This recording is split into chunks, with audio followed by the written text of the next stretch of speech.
Present ఇప్పుడు ట్రెండింగ్లో ఉన్నటువంటి వార్ 2 అండ్ కూలీ మూవీలకు సంబంధించినటువంటి టికెట్స్ ఏదైతే ఓన్ స్టేట్స్లలో తక్కువ పెట్టి తెలుగు స్టేట్స్కి వచ్చేసరికి కొంచెం ఎక్కువగా పెడుతున్నారు. సో ఈ ఇష్యూస్ మీద అన్నిటి మీద మనతో పాటు మాట్లాడడానికి ప్రముఖ ప్రొడ్యూసర్ నట్టికుమార్ గారు ఉన్నారు. ఆయనతో మాట్లాడి మరిన్ని విషయాలు తెలుసుకుందాం.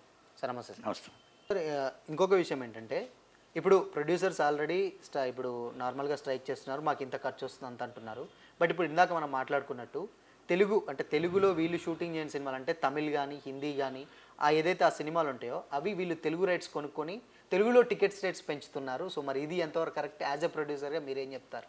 యాజ్ ఎ ప్రొడ్యూసర్గా మాకున్న జియో అంటే ఏంటో తెలుసు. తెలుగు సినిమా నిర్మాతలకు మాత్రమే, తెలుగు సినిమాలకు మాత్రమే జియో ఇవ్వాలి. తెలుగు సినిమాలు మాత్రమే అవార్డులు ఇవ్వాలి. తెలుగు సినిమాలకు మాత్రమే సబ్సిడీలు ఇవ్వాలి. తెలుగు సినిమాలకు మాత్రమే యాజ్ బర్ జియో ఇది మొత్తం టోటల్ యాక్ట్ చెప్తుంది. ఇప్పుడు యాక్టర్లు పనిచేయట్లే, యాక్టర్లు పోయాయి, ఇన్ఫ్లుయెన్స్లు పనికొస్తున్నాయి. గవర్నమెంట్లకి వాళ్ళు పేద ప్రజల ఎవరు ఇది ఎంటర్టైన్మెంట్కి టూరిజంకి ఏం లింక్ ఉంటుందో కూడా అర్థం కావట్లేదు. ప్రజల్ని థియేటర్కి దూరం చేస్తుంది గవర్నమెంటే, ప్రజల్ని థియేటర్కి దూరం చేస్తుంది నిర్మాతలే. ప్రజల్ని దగ్గరకు రాకుండా ఓటీటీకి ఏటీటీకి పైరసీకి దూరం దగ్గర చేస్తుంది గవర్నమెంటు నిర్మాతలే. ఒక 700 రూపాయలు టికెట్ పెట్టి సినిమాని నాశనం చేసేసారు హరిహర వీరమల్లు. ఈరోజు మళ్ళీ రేట్లు పెంచితే వార్ 2 అవ్వచ్చు, ఇంకోటి అవ్వచ్చు. అక్కడ కూలీ 183 రూపీస్ టికెట్ చెన్నై ఒరిజినల్, ఇక్కడ 453 అంటే తెలంగాణ.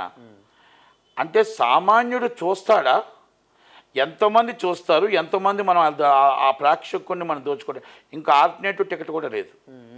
ఆల్టర్నేటివ్ ఎన్నోసార్లు ఆల్టర్నేటివ్ అడుగుతున్నాం, ఆల్టర్నేటివ్ కూడా ఇవ్వట్లేదు. అంటే దాన్ని బట్టి ఎగ్జిబిటర్ని భూస్థాపితం చేస్తున్నారు. మీరు పెంచిన రేట్లకి కంపల్సరీ రాడు, సామాన్యుడు రాడు. సామాన్యుడు రానప్పుడు ఏమవుతుంది? భూస్థాపితం అయిపోతుంది ఎగ్జిబిటర్ వ్యవస్థ నాశనం అయిపోతుంది.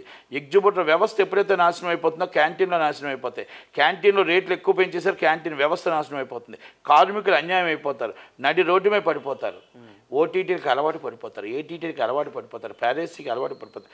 1000 రూపాయలు పెట్టి సినిమా చూసే బదులు బొంబాయిలో చక్కగా హ్యాపీగా సినిమా చూడవచ్చు. అంటే ఈ పరిస్థితి మనం తెస్తుంది మనం కాదా? ఈ పరిస్థితి తెస్తుంది ఈ గవర్నమెంట్ కాదా? గవర్నమెంట్ ఎందుకు అర్థం చేసుకోవట్లే? పేదవాడికి కూడా ఎంటర్టైన్మెంట్ ఉండాలని ఎందుకు అర్థం చేసుకోవట్లే? నిర్మాతకి కష్టం ఎలాగుందో పేదవాడు కూడా సినిమా చూడాలని ఆశని చూడాలి. ఎంటర్టైన్మెంట్ పెరిగితే టూరిజం పెరుగుతుంది. సినిమా ఎంటర్టైన్మెంట్కి టూరిజంకి అవినాభావ సంబంధాలు ఉన్నాయి. మరి ఈ రెండు మీరు అర్థం చేసుకోలేని పరిస్థితుల్లో మీరు ఉన్నారా? ఆ నిర్మాత మీకు బంధువా, చుట్టమా, ఫ్రెండా, ఇన్ఫ్లుయెన్స్ ఉంటే మీరు ఇచ్చేస్తారా రేట్లు? యాక్ట్ అవసరం లేదా? చట్టం అవసరం లేదా? లా అవసరం లేదా? జీవోలు అవసరం లేదా? సో ఇప్పుడు రేపు ఎవరైనా కోర్టుకు వెళ్తే very seriously as per act, cinematography act చెప్తుంది, చాలా పెద్ద సీరియస్గా ఉంది. డబ్బింగ్ సినిమాలకి అవార్డులు ఇవ్వడానికి లేదు, డబ్బింగ్ సినిమాలకి రేట్లు పెంచడానికి లేదు, డబ్బింగ్ సినిమాలకి మీరు సబ్సిడీలు ఇవ్వడానికి లేదు. ఇది వాస్తవం. ఇది 1955 సినీ ఆటోగ్రఫీ యాక్ట్ చెప్తుంది, బుక్ చెప్తుంది. నేను చెప్పే మాటలు కావు, ఇదేదో నేను కల్పించి చెప్పే మాటలు కావు. కనుక మహానుభావులు ఐఏఎస్లు, ఐపీఎస్లు, గ్రంథాలు చదివిన వారు మరి పొలిటికల్కి వింటారా? గ్రంథాలు చదివి దాని మీద నోట్ రాస్తారా అనేది నిర్ణయం వాళ్ళకు వదిలేస్తున్నాం. ఎందుకంటే ఎంతసేపు రాజకీయ మాటలే వినడం కాదు, రాజకీయ నాయకులు చెప్పిన మాటే వినడం కాదు. యాక్ట్ కూడా రాయండి, యాక్ట్లో రాసి నోటు రాసి అలా పెట్టండి. ఏమండి ఇది యాక్ట్ పనిచేయదండి, ఈ సినిమాకు రేట్లు, డబ్బింగ్ సినిమాకి రేట్లు పెంచడానికి అవ్వదండి, ఇది పంచితే మనం జైలుకి వెళ్ళిపోతామండి, సుప్రీంకోర్టు గైడ్లైన్స్లు ఉన్నాయని చెప్పాలి. సార్ అయినా అంటే చెప్తున్నా, వెళ్ళేది రేపు నోట్ రాసి ఐఏఎస్ వెళ్తాడు, లేకపోతే ఐపీఎస్ వెళ్తాడు, రాజకీయ నాయకుడు వెళ్తాడు. రాజకీయ నాయకుడికి ఎప్పుడు కూడా కింద నుంచి సెక్షన్లో నోట్ ఫైల్డ్ మేము నోట్ చేసామండి, ఇవన్నీ పర్ఫెక్ట్గా ఉన్నాయి, ఫలానా ప్రకారం ఇవ్వచ్చు రేట్లోని ఇస్తేనే సీఎం గారు, హోమ్ సెక్రటరీ సంతకం పెడతారు కదా. అప్పుడు రాజకీయ నాయకుడు ఇరుక్కుంటాడా? ఐపీఎస్ ఇరుక్కుంటాడా? ఐఏఎస్ ఇరుక్కుంటాడా? Note filed. నోట్లో ఏం రాస్తావు?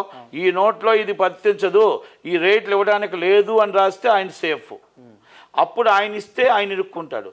ఒకటి క్యాబినెట్లో మొన్న డబ్బు అప్రూవల్ చేశారు, ఆల్రెడీ ఆ నోట్ ఫైల్డ్ అన్నందుకు అరవింద్ కుమార్ గారు ఇరుక్కున్నారు. దాంట్లో ప్రొసీడ్ అన్నందుకు కేటీఆర్ గారు ఇరుక్కున్నారు. అవునా?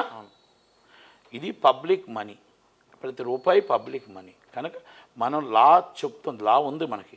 మనం ప్రజల పాలన మనం పార్లమెంటు సెక్షన్లు ఏమున్నాయో, మన చట్టం ఏం చెప్తుందో, రాజ్యాంగం ఏం చెప్తుందో దానికి బద్దులై ఉండాలి. కానీ మన ఇష్టం వచ్చినట్టు ఇండివిజువల్గా తీసేసుకోకూడదు. ఏ గవర్నమెంట్ వస్తే ఆ ఇండివిజువల్గా అయిపోతుంది. వైసీపీ గవర్నమెంట్ వస్తే ఒకలా తీసుకుంటున్నారు, టీడీపీ గవర్నమెంట్ ఒకలా తీసుకుంటున్నారు, కాంగ్రెస్ గవర్నమెంట్ ఒకలాగా, టీఆర్ఎస్ ఒకలాగా.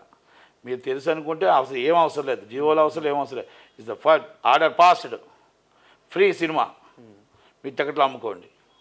ఫ్రీ సినిమాకి ఏంటో తెలుసా అండి? ఫ్రీ సినిమాకి ఏంటో తెలుసా? వాళ్ళు ఫ్రీగా ఇస్తే 50% లెస్ చేసి సినిమా అమ్మాల. ఓకే, 100 రూపాయల టికెట్ని 50 రూపాయలకి అమ్మాల ప్రజలకి. అంటే అది ఒక కళాత్మక సినిమా, ప్రజలకు పనికొచ్చే సినిమా, ప్రజలు మన దేశానికి రాష్ట్రానికి పనికొచ్చే సినిమా. కాబట్టి ఆ సినిమాకి సబ్సిడీ ఇచ్చింది ప్రజలు చూడటానికి, మిమ్మల్ని 300 రూపాయల టికెట్ అమ్ముకోవడానికి కాదు. ట్యాక్స్ ఫ్రీ చేసింది మిమ్మల్ని 300 అమ్ముకోవడానికి కాదు, దాన్ని 50 రూపాయలు చేయడానికి, అంటే 50% చేయటానికి. ఇవన్నీ చట్టాలు చెప్తున్నాయి, నటికుమార్ చెప్పట్లా. నటికుమారు ఓన్లీ జస్ట్ మీకు అన్ని అవగాహన చెప్తున్నాడు అంతే.